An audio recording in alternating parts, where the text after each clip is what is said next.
En estas épocas donde todos los días se agitan la muerte de la ideología, hemos instalado este grito donde las ideas no han muerto, nuestra memoria no está pisoteada, nuestro pasado nos da orgullo y nuestro presente es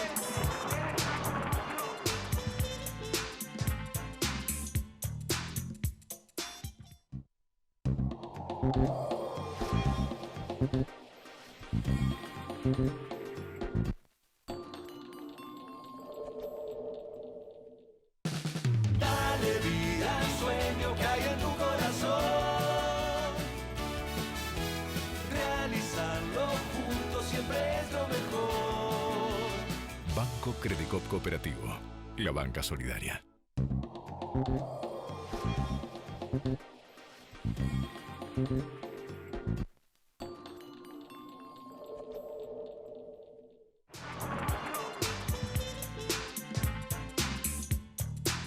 ¿Qué tal? ¿Cómo les va? Bienvenidos a esta nueva edición de La Cultura del Trabajo.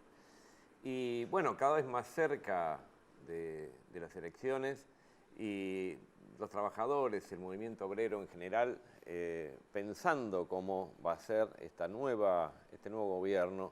Primero hay que cazar la liebre, ¿no? Y después hacer el guiso. No podemos adelantarnos ni bajar la guardia. Pero es importante que los trabajadores pensemos cómo vamos a manejar esta situación que tiene el país, que es una situación altamente compleja desde el punto de vista de lo económico, desde lo social y bueno, vamos a simplificar lo político porque vamos a sacar un gobierno que actuó durante todo este tiempo en contra de los laburantes. ¿Eso quiere decir que el tema está resuelto? No, por supuesto que no. Va a faltar un montón de cosas, va a faltar lo objetivo, va a faltar una economía muy compleja y vamos a tener que ver cómo hacemos un puente entre las necesidades de nuestros representados y las posibilidades que tenemos en una situación muy comprometida.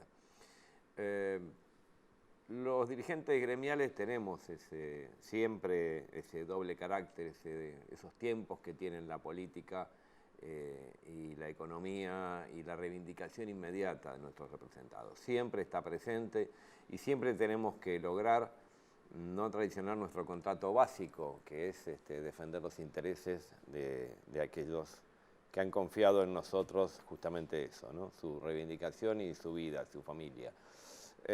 Para eso es necesario, para poder lograr esto que es muy complejo, necesitamos poder generar un nuevo paradigma. Digo un nuevo paradigma, no porque sea realmente nuevo, sino porque en algún momento el macrismo nos ganó el sentido común, se apropió de un sentido común de carácter mayoritario, y esa batalla cultural, esa batalla política, de ninguna manera podemos regalársela, ni podemos bajar los brazos y no generar nosotros mismos un nuevo paradigma, un nuevo sentir, para que no solamente sea lo reivindicativo, sino también un modelo de país absolutamente distinto, centrado en las relaciones con la región, con todos los países de la región, y sobre todo un objetivo creíble y posible para el conjunto de los trabajadores y el pueblo. Los tiempos son muy importantes en política, los tiempos son la política misma. Y hablando de tiempos, nos estamos enterando que para poder inaugurar unas obras en Ezeiza hubo un accidente de trabajo con una cantidad de compañeros heridos y muertos. Una desgracia, uno podría decir una desgracia, pero todo accidente es previsible, todo accidente se puede evitar. Y así tenemos la concepción, aquellos que sabemos que la seguridad en el trabajo es un elemento fundamental, porque uno va a ganarse la vida, no a perderla en el laburo. Y parece ser que acá hubo un problema de tiempos, parece ser que estaba muy acotado el tiempo en el cual se podían inaugurar obras obras de carácter o ligadas al propio gobierno y a las obras públicas. Vamos a ver si esto es así. De ninguna manera queremos especular con una cuestión absolutamente desgraciada ni instrumentar políticamente una situación terriblemente desgraciada para los trabajadores y sus familias. Pero siempre el accidente es evitable. Vamos a ver cómo se cubre, cómo cubrimos esto en forma periodística de aquí en adelante.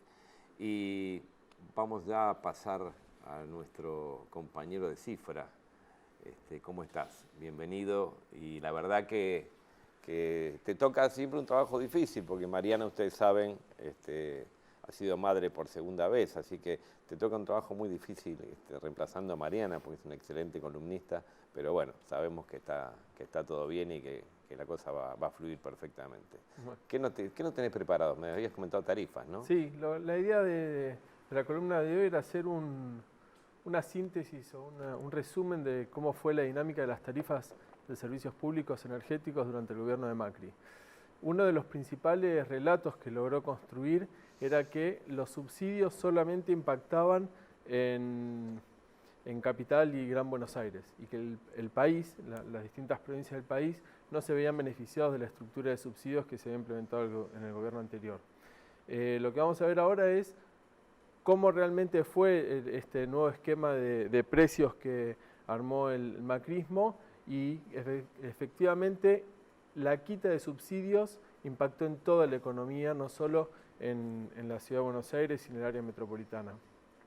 Como primer dato lo que haré decir, efectivamente las tarifas estaban bajas, eso generó problemas. Ahora, de ahí a migrar hacia esta estructura de precios que genera dificultades a las empresas, impedimentos para poder abordar la estructura de costos y las familias poder pagar los servicios y alimentarse al mismo tiempo, es otro tema.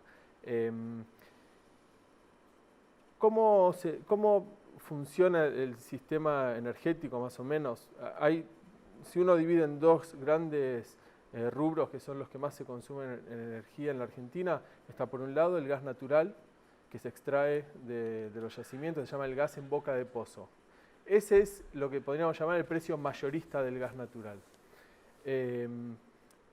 Eso se transporta y distribuye a todo el país. En el sector eléctrico hay distintas fuentes de generación de electricidad, están las fuentes nucleares, hidroeléctricas, ahora las solares, eólicas, y las fuentes térmicas que consumen combustibles líquidos y gas natural. Una vez que se genera, eso se administra por Camesa, que es la empresa encargada de la administración, y fija un precio de la electricidad mayorista, que a su vez se transporta y distribuye a todo el país. ¿Qué quiero decir? Que cuando uno modifica el precio inicial de la energía, ya sea del gas o de la electricidad, impacta directamente en todo el país, no solo en el área metropolitana. Apenas asumió el macrismo, lo que hizo fue dolarizar el gas en boca de pozo y aumentar su valor en un sendero de precios que iba de $1,3 el millón de BTU hasta $6. ¿Sí? Un aumento de más de 5 veces en dólares. Consecuente... Las tarifas aumentaron en dólares. Claro. O sea, no aumentaron solo por el dólar. Claro. Las tarifas se dolarizaron y fijaron precios más altos en dólares. ¿Cuándo colapsa completamente? Cuando además la moneda local se devalúa. Cuando la traslación a pesos de esas tarifas dolarizadas ya hace imposible pagarlas. Yo quería ver las filminas que habíamos traído para ver más o menos cómo fue la evolución de los precios. Fíjate la cantidad de veces que aumentó el precio, el IPC, los precios minoristas de la economía, aumentaron en este periodo entre octubre del 2015 y junio del 2019 3,3 veces. ¿Sí? Los salarios aumentaron un poco más del doble, es decir, están muy por debajo. Sí, te puedo asegurar que no 3,3 veces, seguro que no. No, en general es alrededor de un 300 y pico, 400%. Ahora, cuando uno mira el valor del gas en boca de pozos en pesos, ya sea por el aumento del sendero de precios en dólares y además por la devaluación de la moneda, aumentó 23 veces. ¿Sí? Es un aumento superlativo respecto de los precios. Ahora, ¿eso cómo se traduce en las tarifas que pagan las personas? Ese gas en boca de pozo fija un precio de inicio del servicio del gas mucho más alto del anterior, y si uno mira el gas residencial de un consumo promedio en Buenos Aires, aumentó también 23,4 veces, no por ciento, sino veces. No, veces, claro. Claro, veces. Es decir, si uno pagaba 1, pasa a pagar 24. Y si uno mira en Santa Fe, aumentó 19 veces. Quiere decir que no es que solamente el área metropolitana de Gran Buenos Aires estaba subsidiada. Lo que estaba subsidiado era el origen de la generación del gas. Una vez que entraba el transporte, el Estado subsidiaba para que se distribuyera más barato en todo el país. ¿Qué es lo que pasó con los precios de la electricidad? ¿Sí? En la otra filmina que habíamos traído, la electricidad mayorista, la que se paga, la que distribuye Camesa, aumentó 22 veces. Y en el sector residencial de Enedor aumentó 32 veces. En general, los aumentos en todo el país fueron de esta magnitud. Es muy difícil hacer un análisis general del país porque cada provincia tiene su distribuidora y sus costos internos. Pero estamos hablando de valores de entre 20 y 30 veces. ¿Cuál fue el impacto, para ir cerrando, en el salario de los trabajadores? En octubre de 2015, las tarifas de energía eléctrica y gas natural explicaban el 1,2% del salario promedio de los trabajadores registrados. Después de estos aumentos de entre 20 y 30 veces, pasaron a explicar el 7% de los ingresos de los trabajadores. Es decir, solamente 2 servicios pasaron a explicar 7% del ingreso promedio. Impresionante. Tenemos que ir a un corte para el espacio de la campaña electoral y los partidos políticos, y volvemos sobre el final del programa. Te quiero hacer una pregunta. Okay. Estamos entonces con espacio publicitario.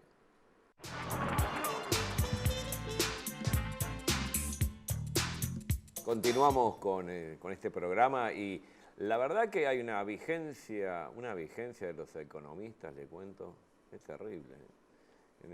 Terrible, los economistas cada vez con más preponderancia. ¿Y cómo te va, Lecter? Bien, muy bien. ¿Bien? Eso es responsabilidad exclusiva de Macri. ¿Vos decís que por eso? Sí. No es que seamos buenos ni ninguna discusión. En algún momento fueron los abogados, en algún momento fueron los contadores. Ahora los economistas están pum para arriba. No, pero en serio es por las políticas que implementa Macri, que todos los días nos afectan de manera tan sensible que terminás recurriendo a algún economista que te diga, che, ¿y esto qué significa? ¿Y qué significan los bonos? ¿Sirven? ¿No van? ¿No van? Bueno. Me refiero a los bonos, ¿no? De salario, ¿no? Acaban de anunciar la cuestión del bono del gobierno. Lo venían discutiendo, en realidad ya lo había anticipado SICA hace unos días atrás. 5.000 pesos. Queda totalmente a mitad de camino. Nosotros hicimos un cálculo. Mira, porque en realidad, ¿cuándo surge esta cuestión del bono? Surge después de las elecciones, se les escapa el tipo de cambio, eso se va a precio, y entonces el gobierno dice, bueno, veamos qué podemos hacer. Algunos gremios reclaman un poco. Bueno, entonces el gobierno dice, vamos a darle 5.000 pesos. Ahora, cuando vos estabas a principios de agosto, la inflación, según el REM, por ejemplo, del Banco Central, el relevamiento de expectativas, decía que la inflación de este año iba a ser 40%. Después de la corrida de agosto, 55%, 15 puntos porcentuales de diferencia. Eso llevado al salario promedio en junio, más o menos a 46.000 pesos del trabajador registrado, significa una pérdida de 15.000 pesos. O sea, te hice perder con la devaluación 15.000 pesos y te doy 5. Claro. Pero además te lo doy en cómodas cuotas. Cuando cobres en febrero los 1.000 pesos que te quedan, la verdad que la inflación se comió más que incluso que esa cuestión. Y además un tema, lo hablábamos hace un ratito con él fuera del aire. ¿Qué pasa si no lo pagan? Bueno, pues ahí tiene que estar el gremio. Algunos gremios están activos. Ahora, en aquella empresa en que el gremio no está, o en algunos gremios que tal vez hacen la vista gorda, no pasa nada. No, pero además te lo descuentan de la paritaria. Y probablemente te lo descuenten de la paritaria, te lo metan en la discusión paritaria de cada uno de los periodos paritarios. Olvídate que es así. Vos te sentás y te dicen, sí, bueno, pero yo ya te di. Claro, yo ya te di 5.000. No, pero 5.000 lo dio el gobierno. Sí, no, bueno, pero yo tuve que sacar y poner 5.000, con lo cual te lo descuento de lo que te voy a dar. Sí, y además se da una situación, digo, esto del lado de los trabajadores, del lado de los empresarios, no voy a hablar de los grandes, pero las pymes. Para las pymes también es una mochila de plomo. Claro. Pero, a ver, uno dice, pero entonces no tienen solución. Sí, tienen solución. El problema es, yo arranqué diciendo la devaluación, el problema era el modelo de desregulación que llevó a ese escenario y que además, en el caso de la pyme, por ejemplo, la sepulta con las tarifas que hablaban recién, la sepulta con la tasa de interés, la sepulta con la caída del poder adquisitivo. No venden nada y encima compiten con los productos importados. Imposible. En ese escenario es una mochila de plomo los 5.000 pesos. Claro. Con lo cual, la verdad que el gobierno no deja nunca de hacer daño a todos los sectores que pueda. En eso, la verdad que es muy homogéneo y uniforme. Bueno, en realidad se aplica, cuando venís en caída, no, y esto no es por justificar a nadie, ¿no? Mucho menos al gobierno, por favor. Pero cuando uno viene en caída a todo le sale mal. Le aplican la ley del bombero loco, que apaga el fuego con nafta. Lo que haga le va a salir mal. Bueno, en este escenario la verdad que han perdido mucha legitimidad, eso es cierto. Pero de nuevo, uno quizás tal vez cree que los errores exclusivamente son de ahora, y es verdad que hoy se notan mucho más, pero las decisiones que derivaron en esto las tomaron ni bien asumieron.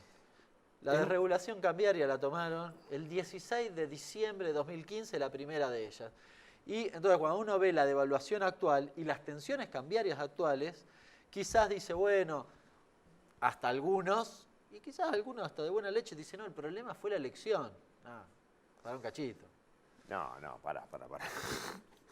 Es más, uno puede llegar a pensar en esta cuestión de competencia en el sentido común, que hasta los errores son errores. ¿Verdad? Y en realidad... Y no fueron decisiones a conciencia. Y no fueron decisiones absolutamente a conciencia, porque lo que cuesta creer para el sentido común es que se pueda hacer tanto daño a tanta cantidad de gente.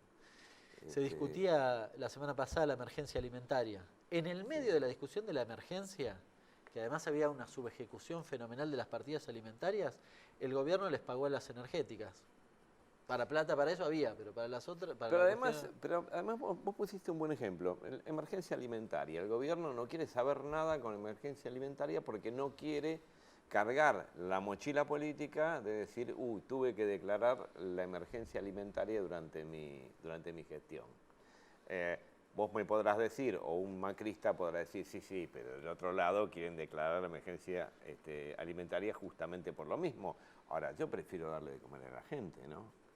Porque lo que tiene que definir una decisión política es justamente a quién beneficias y a quién no. Definitivamente. Decisión política. Mirá, si me corres un cachito, yo te digo, la emergencia alimentaria que se votó la semana pasada, no era necesario ni esa ley, no era necesario la que aún estaba en vigencia, que era la emergencia social del 2016, no era necesario la del 2002, no era necesario reasignación de partidas, solo tenían que ejecutar.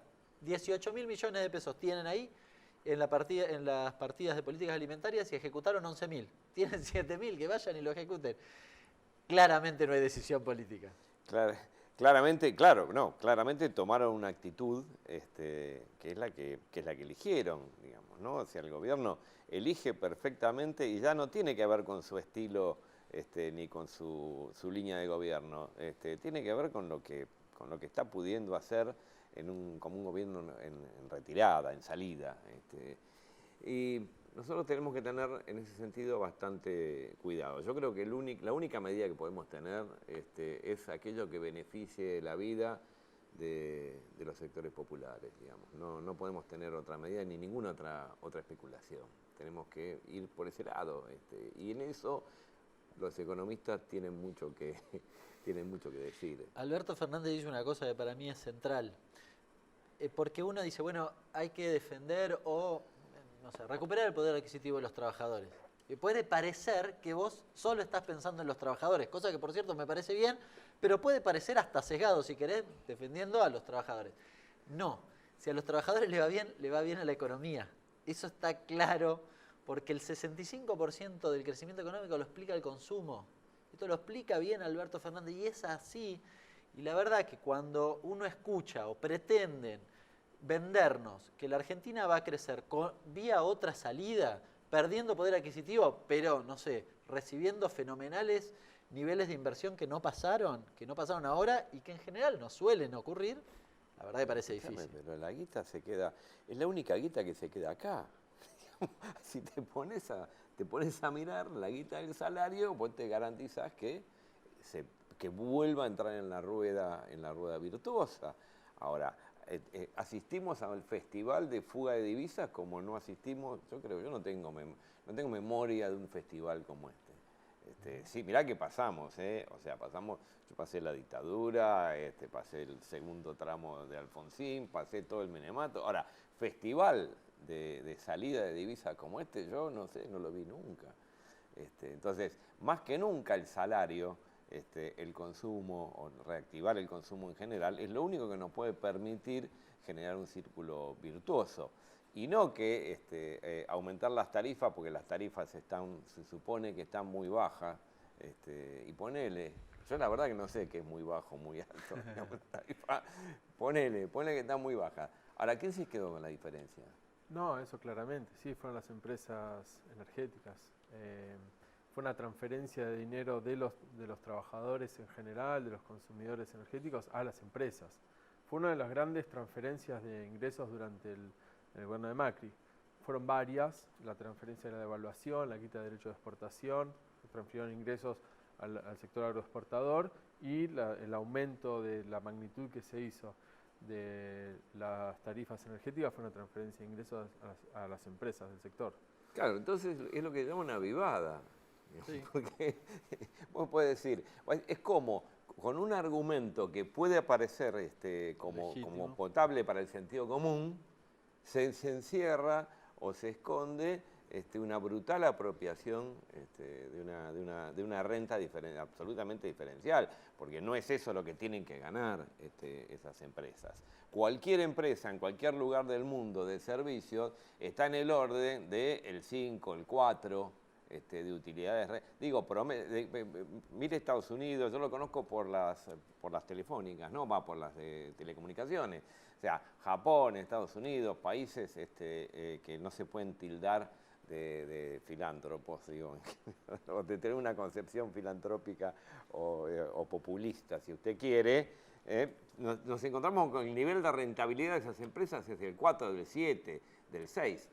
Acá se van a encontrar, no sé, un día los comprometo a los dos a ver si nos pueden traer cuánto ganan las empresas de servicio en relación a tasa de ganancia, ¿no? ¿Qué tasa de retorno tienen? Bueno, se nos va el tiempo, la verdad que se nos hizo corto el programa, hay muchos temas para debatir. Nos vemos en la próxima de la Cultura del Trabajo. Muchísimas gracias.